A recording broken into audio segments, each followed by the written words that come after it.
Clive Staples Lewis, better known as C.S. Lewis, was born on 29th of November 1898 and died on the 22nd of November 1963. This time period also included a lot of war. C.S. Lewis lived and fought in World War One.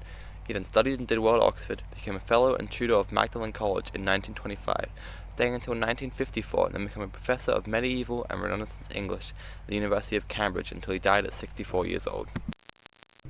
Where did he live, and what was his most important work? Lewis lived in a home called the Kilns in Headington Quarry, Oxford, England, in 1930, and lived there for a decent amount of his life. His most important work, 1941.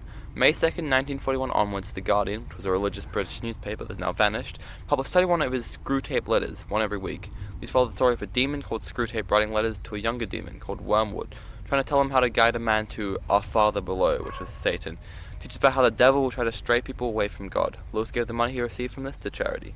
In August 1941, he gave 4 live radio talks about Christianity, ranging from 10 to 15 minutes long, and the follow-up radio show in September answering questions that people would write in.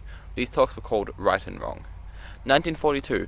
C.S. Lewis continued to give more radio talks on the BBC throughout the following years. He gave 5 radio talks in 1942 on the subject of what Christians believe, and on 8 Sundays in a row from September 20th to November 8th, he gave a series of talks known as Christian Behavior. 1943. On February 1943, at the University of Durham, he gave the Riddle Memorial Lectures. 3 lectures, then publishes a book called The Abolition of Man. 1944. From February 22nd to April 4th, every Tuesday, the BBC published some pre-recorded talks called Beyond Personality.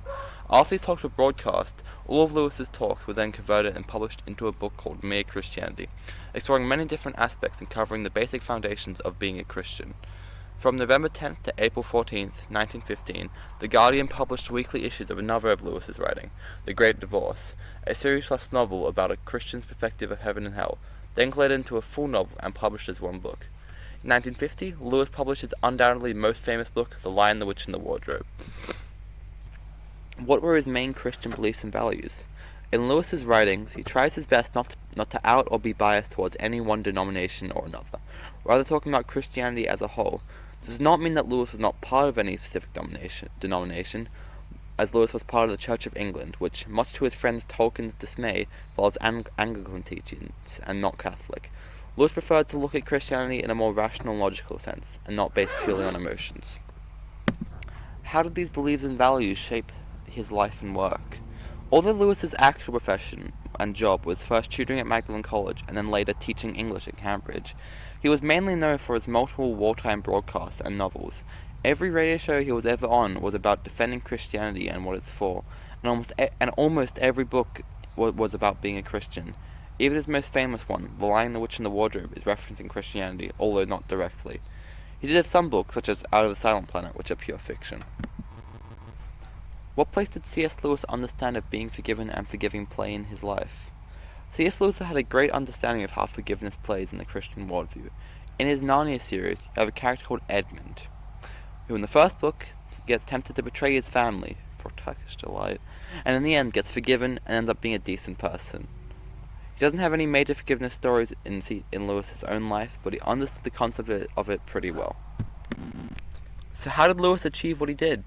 C.S. Lewis's fame started with the Screwtape letters The Guardian published, but his biggest start was the first wartime radio broadcast he did with the BBC. Originally getting invited on for a lecture on English literature, he asked to go on for a discussion on Christianity, and as he got more notice, the fame led to more fame, and this led to C.S. Lewis growing a large audience that would give him a platform for displaying his thoughts and discipleship to the world. How did C.S. Lewis demonstrate his discipleship? C.S. Lewis demonstrated his discipleship through all the different ways in which he spread his knowledge of the Bible and Christianity.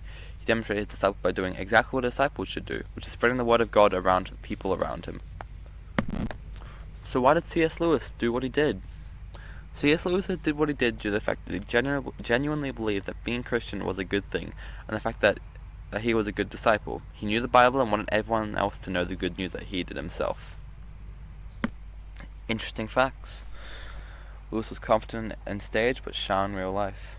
Lewis was born to a Christian family, but later in his youth became an atheist, heavily against the idea of Christianity, and returned to God in his adult life. The end.